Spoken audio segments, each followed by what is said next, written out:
Magandang araw po sa inyo. Andito ako, magbabahagi ako ng bagay tungkol sa ating mga Kristiyano ayon sa kasulatan. Madali lang pong maging Kristiyano. Ang mahirap ay yung manatili tayong Kristiyano hanggang sa wakas. Unang-una, para ka maging Kristiyano, tanggapin mo si Kristo. Pagkatapos mo tanggapin, manampalataya ka. Dito po sa pananampalataya, hindi po tama yung pananampalataya natin si Kristo bilang tao o anak ng Diyos.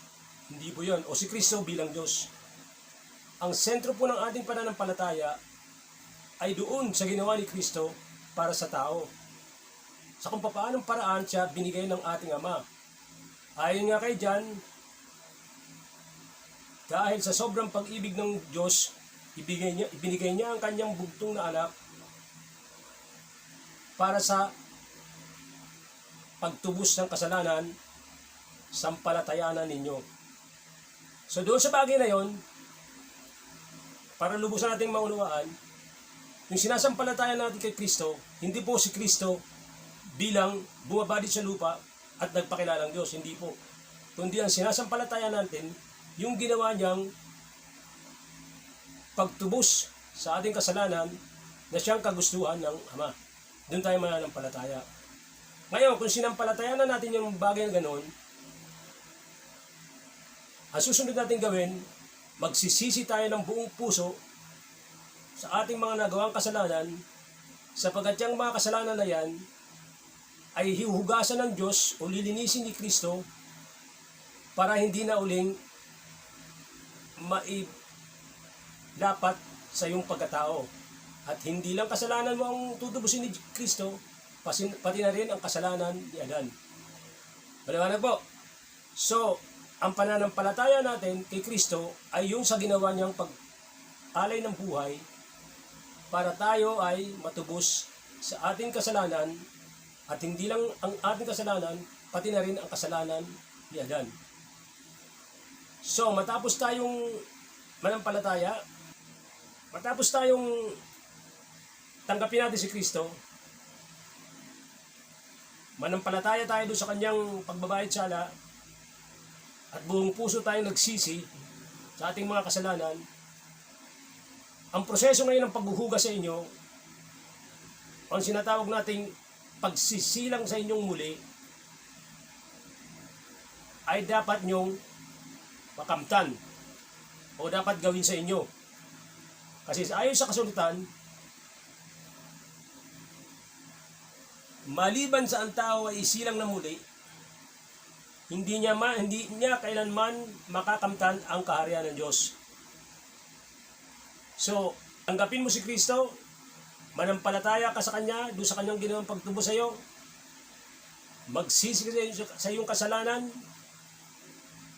at pagsisi mo sa iyong kasalanan, isisilang kang muli sa pamamagitan ng bautismo. Ang bautismo mo ay pagsisilang sa inyo muli. Kaya nga naganap lang ang pagbabautismo ng bawat isang tao nung matapos mapagtagumpayan ng ating Panginoong Jesucristo ang kanyang pagbabayad sala. Kasi po, hindi ka masisilang na muli kung hindi nagbayad sala ang ating Panginoong Jesucristo. Bakit? Kung unang-una, nung isinisilang kayo dito sa sanlibutan ito, nasa sinapupunan kayo ng inyong ina. Nasa sinapupunan tayo ng ating ina, na kung saan tayo doon, nakadubog tayo sa tubig. Di ba ba? Pagkatapos, kung mapoporma na ang mabibigyan tayo ng dugo na magbuhat sa ating mga magulang, tayo ngayon ay lalabas dito sa sanlibutang ito, halintulad na tayo isinilang sa sanlibutang ito. Bilang isang bagong butang ito, pumasok na rin sa atin. Ngayon, paano naman mangyari sa bautismo? Bakit sinasabing isisilang tayo muli? Yan nga nagpapaliwanag natin. Ang dahilan kaya nagbayad sala ang ating Panginoong Jesucristo para makamtan natin ang dalawang elemento ng buhay ng tao. Yan ang laman at ang dugo. Apat po kasi ang elemento ng kailangan para isilang ang tao. Isa, tubig, laman, dugo, at espiritu. Kaya ang sabi ni Jesucristo, maliban na ang tao isilang na maguli, sa pamamagitan ng tubig at espiritu, hindi siya hindi niya makakamtan ang kaharian ng Diyos mo. Ang bautismo po ay hindi po yan continuous. Nakatulad na sinasabi ng ibang simbahan, na yan daw ay continuing process. Hindi po. Yan ay literal na isisilang kayong muli. Kaya nga naganap, which is one element, yung tubig, ang dalawang elemento na napa sa atin, ang dugo at laman na yun ay mula kay Kristo. Spiritual in nature. Nakanyo? Spiritual in nature, although wala sa harapan natin yung dugo at tubig, but spiritually, mula sa ating Panginoong Jesucristo, yung laman at dugo. Yung pang-apat na spirit, yun ay manatili sa atin yun. Mula nung mula na tayong isilang dito sa libutan ito. So, nakompleto yung apat. Tubig, laman, dugo, at espiritu. So, kaya, ang punto dyan, na isilang tayong muli, ayon sa pamamagitan ng espiritu ng Diyos. Sana po naunawaan nyo ang pinapaliwanag ko. Kasi mahalagang maunawaan natin ang mga bagay na ganyan para tumibay tayo sa ating pananampalataya. Kasi kung hindi natin naunawaan yung mga bagay na nakamtan natin sa ating Panginoong Jesucristo, hindi natin siseryosohin si Kristo doon sa kanyang ginawa para sa atin. Para maging Kristiyano, napakadali lang. Kaya lang, mahirap maging Kristiyano hanggang sa wakas. So, unang gagawin, tanggapin si Kristo, manampalataya doon sa kanyang pagtubo sa atin, magsisi tayo sa ating mga kasalanan, para alisin ng Diyos ang kasalanan na yan at hindi na muling ihahatol sa inyo ang mga kasalanan na yan. At pagkatapos, tayo sa proseso ng bautismo na kung saan doon literal kayong isisilang na maguli. Isilang kayo ayon sa Espiritu ng Diyos at hindi na sa sanlibutan ito. Pero sabi ko lang na ang ginawang pagtubo sa atin ng Panginoong Jesucristo sa pamamagitan ng Diyos ay natupad ayon sa propesiya ni Isaiah. Kung nagbabasa kayo ng propesiya ni Isaiah, ang sabi doon, hindi na alalahanin ng Diyos ang inyong mga kasalanan at gagawin kayong parang isang niebe sa kaputian at isang balat ng tupa sa kaputian ni miski isang mantsa walang makikita sa inyong pagkatao. Sa makatuwid, doon natupad sa panahon ni Kristo ang ganong propesiya na Isaiah. Dahil noong tayo ay naisilang na maguli, miski isang kasalanan, wala po tayong natira. O ibig sabihin, nahugasan lahat. Hindi na inalala ng ating Panginoong Diyos ang ating kasalanan mula panoong tayo isilang hanggang sa tayo ay bautismuhan. So, pag-ahon natin sa tubig, yun ang papatunay na kayo ay isang bagong tao. Wala kayong kasalanan sa Diyos. Haharap kayo sa Diyos ng isang malinis. Yan ay dahil sa ating Panginoong Jesucristo. At dahil kayo ay malinis, laging katangian na ninyo ang katangian ng ating Diyos. Ang katangian ng Diyos ay malinis din, walang kasalanan. In other words, ang Diyos ay banal, kayo rin naman, nang tumanggap kay Kristo, naging banal kayo sa Diyos. So, ilalagay natin sa ating isip ang mga bagay na yan, na kayo ay banal sa Diyos. Hindi man kayo banal dito sa libutan ito, kayo ay banal sa Diyos. Dahil nga, tinubos na kayo sa inyong mga kasalanan. Pag ahon nyo sa tubig, alam nyo na kayo ay malinis na, dalisay, wala nang kasalanan, in other words, banal na. Diyan ngayon papasok ang tinatawag na pagtitiis hanggang wakas. Doon ngayon masusubukan ang inyong pananampalataya sa ating Panginoong Jesucristo. habang nagpapatuloy tayong mabuhay dito sa sanlibutan ito, ang tukso ng Satanas ay nandito. Hanggat hindi nyo naunawaan ang ginawang pagtubos sa inyo ni Kristo, ang ginawang pagsilang sa inyong muli ng Diyos, para kayo ariing kanyang anak, madali kayong mahikayat sa kasamaan. Hindi natupad sa inyo ang sinabi sa kasulatan. Hindi na kayo alipin ng kasalanan, bagkos naging alipin kayo ng katuwiran. Hindi yan natutupad sa inyo kung hindi nyo tinatanggap sa isip ninyo ang ginawang pagtubos sa atin ng ating Panginoong Jesucristo at ang ginawang pagsilang sa ating muli ng Diyos Ama. Kung hindi nyo yan tinatanggap o hindi nyo naunawaan, madali kayong mahikayat gumawa ng kasamaan. Pero hindi naman ibig sabihin na ikaw na anak ng Diyos o itinatawag na malinis, dalisay o walang kasalanan o banal ay hindi ka na magkakasala. Hindi po. Dalawa po ang klase ng kasalanan. Dapat po natin tandaan, dalawa ang klase ng kasalanan. Isang kasalanang nakakamatay o isang kasalanang hindi nakakamatay. Isang sinadya o isang kasalanang hindi sinasadya. Nakagawa ka ng kasalanan, hindi ibig sabihin nun, gumawa ka ng kasalanan. Magkaiba ko yun. Iba yung nakagawa sa gumawa.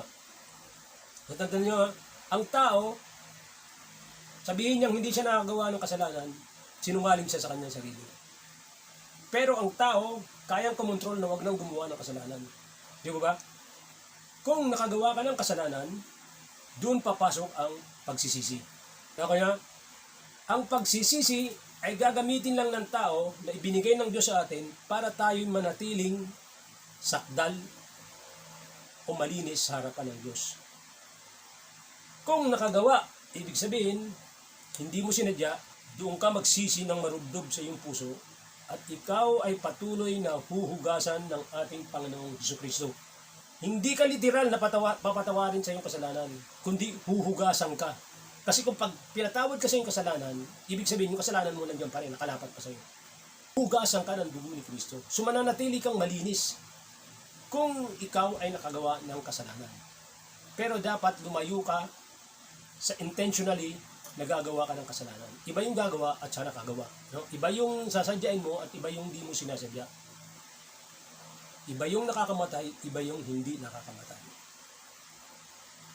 So kaya habang buhay nandito ka sa sanlibutan ito at ikaw ay anak ng Diyos mula kay Kristo, alam mo ang dapat mong gawin para ikaw yung manatili buhay na ito hanggang sa wakas para ariing kang anak ng Diyos sa pamamagitan ni Kristo.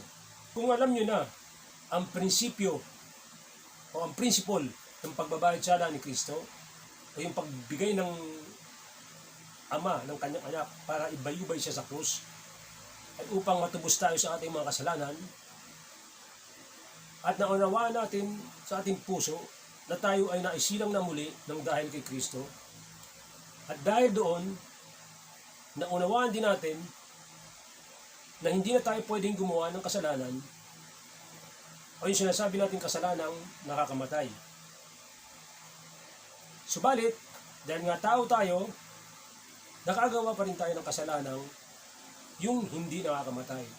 At doon ngayon papasok ang pagsisisi. Gagamitin lang po ang pagsisisi para tayong manatiling dalisay sa Diyos. At kung tayo magsisisi ng buong puso sa mga nagawa nating kasalanan, si Kristo ang namamagitan sa Diyos at sa tao, siya ngayon ay magpapatuloy na linisin ka na ng kanyang dugo. So ikaw ngayon ay manatiling dalisay sa Diyos Ama. Sa ganyang kaparaanan, hindi ka na kailanman maging alipin ng kasalanan. Pagkas lumalayo ka na, dahil alam mo sa sarili mo, na pag gumawa ka ng kasalanan, yung sinasabing kasalanang nakakamatay, wala nang dahilan para ikaw ay maligtas. Huwag kayong maniwala sa mga simbahan, sa bagay, hindi naman natin masisiri ang tao dahil hindi naman nila naunawaan, na matapos silang tanggapin si Kristo, ay bumalik sila sa dati nilang gawain. Hindi natin sila masisisi sapagkat hindi naman nila naunawaan. Unawaan lang nila at tinuro sa kanila ng kanilang simbahan ng mga bagay na ito. Malamang sa hindi na sila matutukso ng kasalanan. Sapagkat pagka gumawa ka ng kasalanan matapos mo kang tubusin ng Diyos, anong sabi sa kasagutan? Wala nang hain, ihahain pa sa panibagong kasalanan. Sapagkat si Kristo ang pinakahuling hain sa ating kasalanan. Kung gumawa ka ulit ng kasalanan, dito pa lang sa lupa, hindi ka na matutubos pa.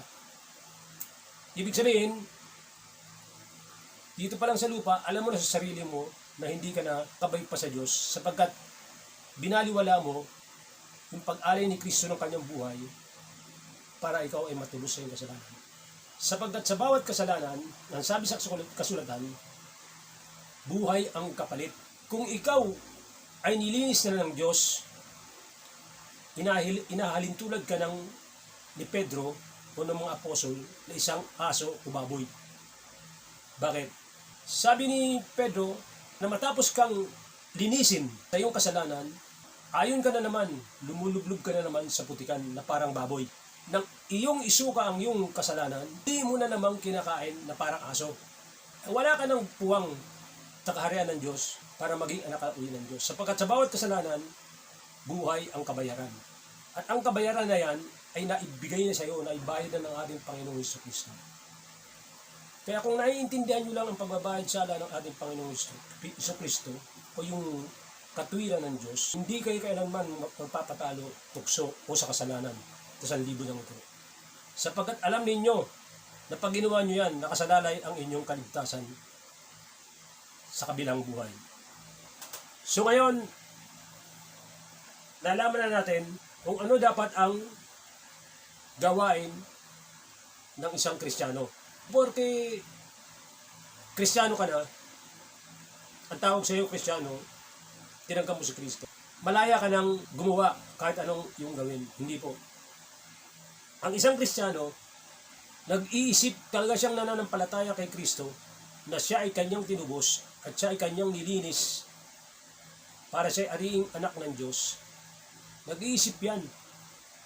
Bago siya gumawa ng isang bagay, iniisip niya muna kung ito bang ginagawa kong ito ay isang kasalanang nakakamatay o hindi. Kung sakaling nakagawa ka na hindi mo naman alam kung yun ba'y nakakamatay o hindi, maari ka namang manatiling malinis sapagkat nandiyan ang ating Panginoong Jesucristo at patuloy kanyang huhugasan ng kanyang dugo para manatili kang sakdal. Ang isang Kristiyano, madali lang pumasok maging Kristiyano. Pero, yung pagtitiis natin hanggang wakas, yung paglayo natin sa kasalanan, kung hindi natin naunawaan ang prinsipol ng pagbabayad sala ni Kristo, kailanman ay hindi tayo makakaiwas sa kasalanan sa sanlibutan ito. At dahil nga hindi natin naunawaan ang prinsipol ng pagbabayad sala ni Kristo, karamihan sa mga Kristiyano na nandito sa atin, ang ginagawa, labag lahat halos sa kalooban ng Diyos. Kung isa kang Kristiyano, o bahagi ka ng iglesia ng Diyos, o simbahan ng Diyos, sa totoong simbahan ng Diyos, dapat naunawaan mo rin na dapat ang samahan ng isang simbahan o ng isang Kristiyano dapat manatiling dalisay lahat sa Diyos. Sapagkat yan ang katawan ni Kristo na siyang itataas ng Diyos pagkatapos ng sanlibutan ito. Anong ibig ko sabihin? Kung ikaw ay isang Kristiyano, dapat marunong kang humatol. Huwag kayong maniniwala sa mga turo ng simbahan na huwag kayong mahatol para hindi kayo hatulan. Hindi po totoo yan. Totoo yan kung hindi ka pa Kristiyano. Kung hindi ka pa natutubos, huwag kayong maghatulan sa isa't isa. Kasi pareho lang kayong makasalanan. Pero kung ikaw ay natubos na, dapat marunong ka nang humatol sa mga kapatiran mo at yung mga taong nasa labas, alam mo kung tama o mali ang ginagawa. Sapagkat sabi ni Pablo, ang mga pinili ng Diyos o yung sinatawag natin mga tinubos ay gagamitin ng Diyos para humatol sa malaking paghahatol pagkatapos ng buhay nito. Ang hahatulan natin doon ay mga anghel. Ngunit, kung dito pa lang sa lupa, hindi tayo marunong humaton, paano pa kaya tayo magagamit ng Diyos Ama doon sa langit para sa isang malaking paghahatol? So, kung may nagawang masama o kasalanan ang iyong kapatid na alam mo, dapat sabihan mo o isumbong mo sa inyong mamumuno para magawa ng aksyon para hindi siya manatili sa inyong samahan. Yun sinasabi ko, yung samahang, yung kasalanang nakakamatay na. Ito pa ang isa kong ipapaliwanag para lubusan nyo rin maunawa. Kung kayo ay kasanib sa totoong simbahan ng Diyos o Iglesia ni Kristo, marunong kayong humatol na kung ano ang masama o mabuti, dapat na unawaan nyo yung mga taong hindi nyo kasapi o kaanib.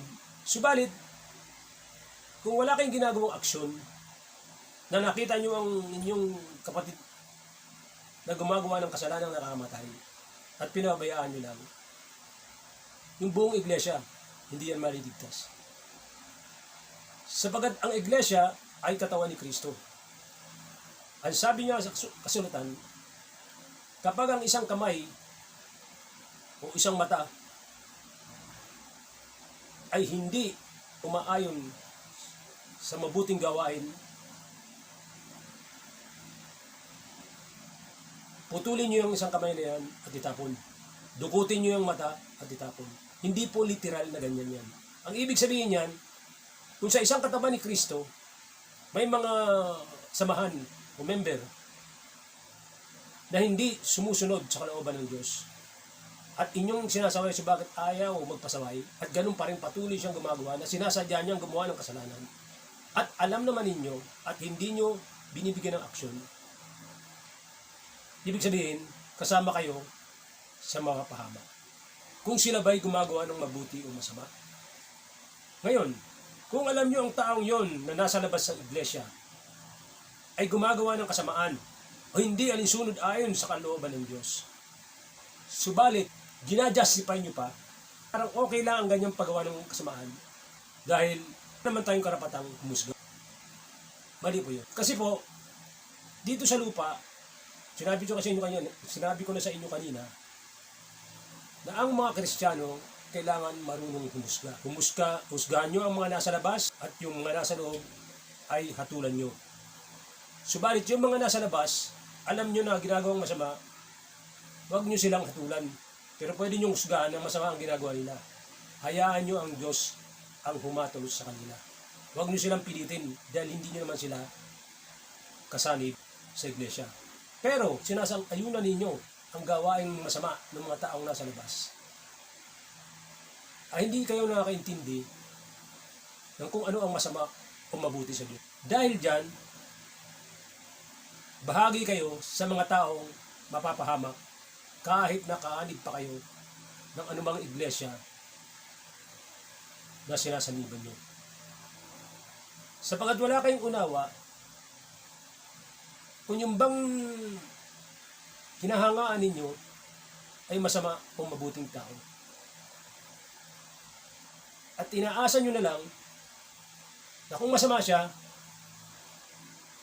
Diyos na ang hatol sa kanya, pero ikaw, sinasang-ayunan mo siya. Mali po yun. Matapos natin pag-aralan ang dapat na inuugali ng isang Kristiyano at kung ano ang dapat niyang gawin dito sa sanlibutan ito, na dapat siyang magtiis hanggang wakas para makamtam niya ang kaligtasan na ipinangako ng ating Ama mula doon sa ginawang pagtubos sa atin ni Kristo.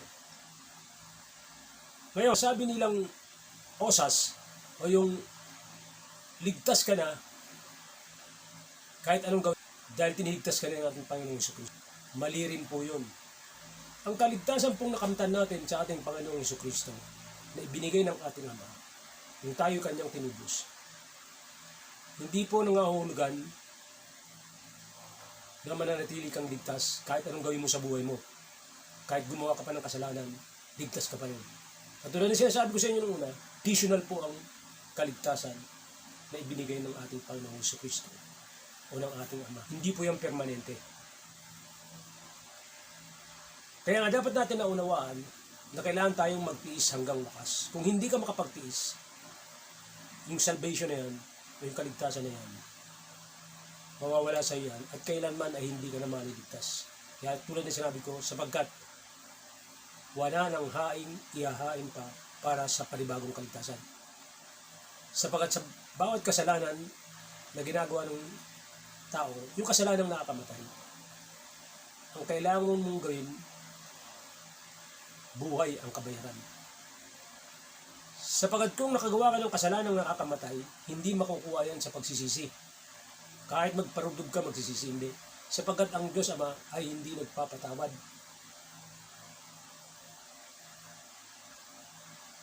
Hindi directly nagpapatawad. Siya, ang iyong kasalanan ay hindi niya pinatawad, kundi binayaran ng kanyang anak. Kaya ikaw ay wala ng kasalanan.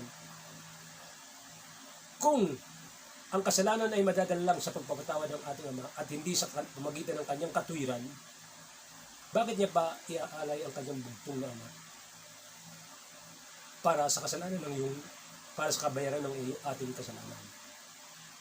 So ang Ama, hindi siya directly nagpapatawad, kundi sa bawat kasalanan mo, may kabayaran. Ibig sabihin ng Diyos natin ay hustisya. Ganon din naman ng ating Panginoong Jesucristo, na kung ikaw ay nagkasala, o ibig sabihin hindi mo sinadyang iyong kasalanan, kung ikaw naman ay magsisisi ng buong puso, ang ating Panginoong Jesucristo, hindi kanya papatawarin. Huhugasan ka sa iyong kasalanan. Iba yung papatawarin kaysa huhugasan. Kasi yung papatawarin, yung kasalanan mo nandiyan pa rin. Pero yung huhugasan, ibig sabihin, inalis totally ng ating Panginoong Jesucristo ang iyong kasalanan para manatili kang dalisay at banal sa Diyos. So, dapat nating unawain ang buod ng kasulatan o ang ibig ipahiwatig sa inyong mga kaibigan o mga kapatid. Kung ano ang dapat na unawaan ng isang Kristiyano dito sa sanlibutan ito.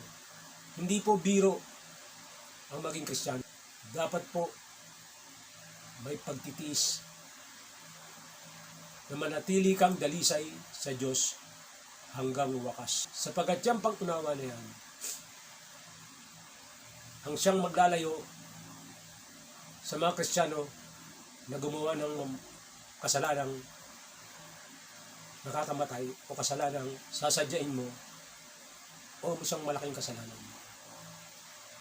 Kung ganyan ang unawa ng bawat Kristiyano, alam naman natin